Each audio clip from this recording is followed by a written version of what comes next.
November মাস তো পড়ে গেল, তাই আজকে যাব মুদি বাজার করতে। জানো তো, এই 2 মাস মতন হলো নিজের থেকে মুদি বাজার করতে যাচ্ছি। আর এতে না আমার বেশ একটা ভালো সুবিধা হয়েছে।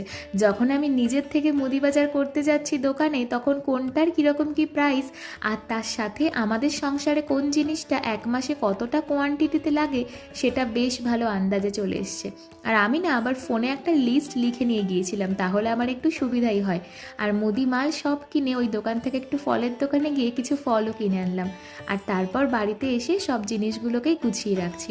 আসলে একটা সংসার চালাতে গেলে ঠিক যা যা প্রয়োজন হয় আমি ঠিক সেগুলোই কিনেছি।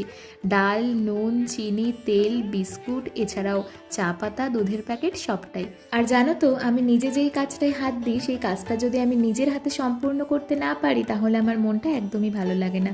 তাই বাড়িতে এসে নিজের হাতে সবটা গুছিয়ে নিয়েছি। আপাতত আজকের শর্টস এইটুকুই। তোমরা সবাই ভালো থেকো, সুস্থ